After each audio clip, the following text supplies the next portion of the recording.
Oh, il a dit tout est accompli. Romains chapitre 4, le verset 4. Or, à celui qui fait une œuvre, le salaire lui est imputé, non comme une grâce, mais comme une chose due.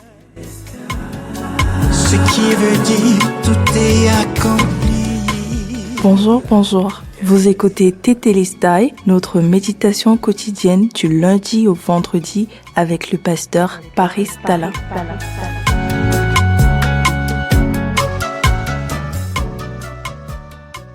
Alors bien-aimés, ce matin, Dieu encore nous donne l'occasion d'écouter sa parole, de méditer ensemble. Et ce matin, nous sommes dans le livre de Romains chapitre 4, le verset 4, où l'apôtre Paul fait la déclaration, où Dieu nous parle en disant à celui qui fait une œuvre, le salaire est imputé non comme une grâce, mais comme une chose due. Donc lorsque vous êtes employé, votre salaire est-il un don ou une rémunération? Ce n'est certainement pas un don, puisque c'est votre salaire que l'on vous paye. Donc vous avez droit à ce salaire. Et vous savez bien aimé, la religion dont nous entendons parler est l'antithèse, est le contraire même de l'évangile. Elle est l'invention, je dis bien la religion est l'invention de l'homme. Et peu à peu son credo, son principe, son étiquette même, c'est la tentative de l'homme à sécuriser la faveur et l'approbation de Dieu par un système de mérite basé sur les œuvres. Et parce que nous avons grandi dans ce système de mérite, nous grandissons dans un monde où rien n'est gratuit. En fait, ce qui est gratuit est même parfois suspect, bien aimé, parce que nous grandissons dans un monde où le système de vie nous apprend que nous devons travailler dur pour avoir ce que nous avons. Or, pour mériter quelque chose, pour mériter ne serait-ce que l'eau à boire, nous devons travailler. Donc, bien aimé, la religion est un ensemble de règles et de régulations diverses basées sur la religion qui nous ont été transmises. En fait, toutes ces religions qui nous ont été transmises, peu importe le nom de la religion, l'accent est mis sur vous. Vous. Donc dans la religion, l'accent est mis sur vous. Ce que tu dois faire, ce que tu ne dois pas faire. Si tu es sauvé, c'est ce que tu as fait. Si tu pars en enfer, c'est à cause de ce que tu fais. Si tu pars au ciel, c'est à cause de ce que tu fais, bien-aimé. Donc, quel que soit le nom que tu vas donner à ces religions, bien-aimé, l'accent est mis sur vous, ainsi que sur la pression pour satisfaire les exigences. Elle vous dicte ce que vous devez faire et ce que vous ne devez pas faire, ainsi que la fréquence même à laquelle vous devez le faire.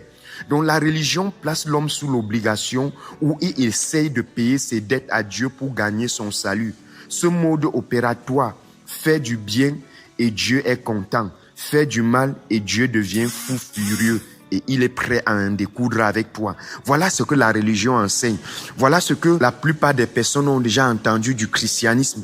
Le christianisme ou les différentes obédiences religieuses que nous avons dans le monde, les différents rassemblements que nous avons dans le monde autour d'une certaine divinité ou autour de la Bible est justement là pour enseigner aux gens l'ensemble des règles et des principes qu'on doit suivre afin que Dieu soit content. Et que si on viole ces règles, ces lois, ces principes, Dieu devient fou furieux et prêt à en découdre avec toi.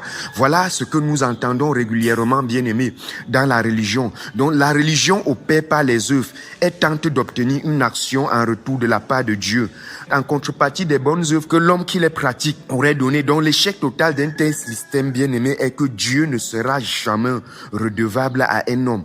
Lorsque Dieu donne, il le fait sans s'attendre à une rémunération quelconque, car personne n'a jamais été qualifié à payer un quelconque prix à Dieu. Dieu n'attend rien de l'homme. Donc, Dieu n'est pas en train d'attendre que tu joues ta part, afin que lui, il joue sa part. C'est vrai, tout ceci enseigné allait bien, c'est raisonnable, c'est logique dans la compréhension ou dans la limite de la compréhension de l'homme. C'est pour cela que l'évangile est un scandale pour le juif, c'est une folie pour les païens. Les païens comme nous, ceux qui ne sont pas juifs, quand nous enseignons quelque chose qui ne cadre pas avec la logique et le raisonnement de l'homme, il dit ça, c'est quel genre d'évangile? L'évangile qui encourage. Vous voulez dire que Dieu n'attend rien de l'homme? Vous voulez dire que Dieu s'assoit? Bien aimé, dans la religion, plus vous travaillez dur pour votre salut, plus Dieu vous est redevable. Ce qui conduit l'homme à s'enorgueillir lorsqu'il connaît du succès et au désespoir lorsqu'il échoue. Dans tous les cas, En fin de compte, cette situation donne lieu à la servitude, car tout tourne autour de vous, et de ce que vous devez faire pour maintenir votre position devant Dieu. Au final, soit elle vous prive de toute initiative que vous pouviez prendre dans votre vie spirituelle, soit vous vivrez dans l'illusion de croire que grâce à vos succès éphémères, vous vous êtes créé une position devant Dieu. Et du coup, vous vous sentez supérieur aux autres. C'est pour cela que certains se sentent parfois plus spirituels que les autres. Certains se sentent plus proches de Dieu que les autres parce qu'ils pensent qu'ils auraient travaillé quelque part leur relation, ou ils auraient respecté certains principes et certains commandements que Dieu aurait mis sur pied pour que ça les rapproche de Dieu. Et du coup, ils ont un regard méprisant envers ceux qui n'ont pas pu respecter ce principe de Dieu. Bien aimé, voilà pourquoi quand j'ai du succès peut-être dans ma santé, dans mes affaires, dans ma famille, dans je ne sais pas quoi, dans mon entreprise, je me sens plus... c'est parce que Dieu est en train de me récompenser pour une bonne vie que j'ai menée. Du coup, bien aimé, les religieux sont très amers envers l'évangile parce que l'évangile défait l'homme. L'évangile est là pour défaire et pour anéantir tout l'orgueil de l'homme, tout ce que l'homme a et qu'il estime qu'il a été supérieur aux autres, bien aimé.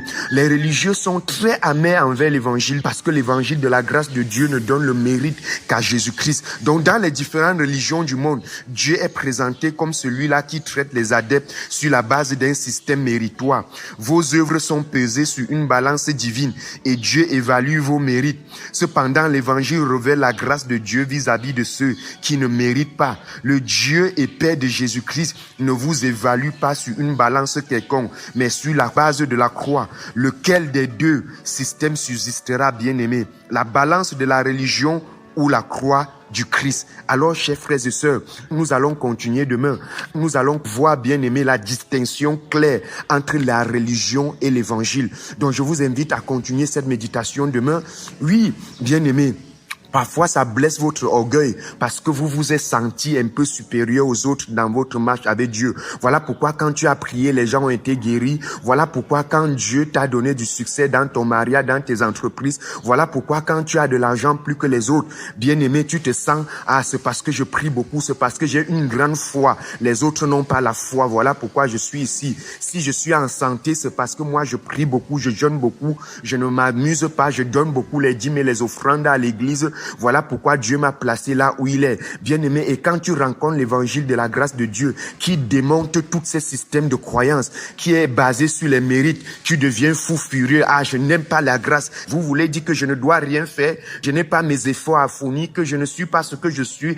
Pourquoi tel est là, l'un est malade, pourquoi tel n'est pas comme moi? Bien aimé, j'ai rencontré beaucoup de personnes qui sont véritablement furieux envers l'évangile de la grâce de Dieu parce que ça enlève l'orgueil de l'homme et ça met tout le mérite sur Jésus-Christ. Je t'invite à continuer cette méditation avec moi demain sur la distinction claire entre l'évangile et la religion, bien-aimé. J'honore le Christ en toi, tu es saint, tu es juste, tu es parfait en Jésus-Christ.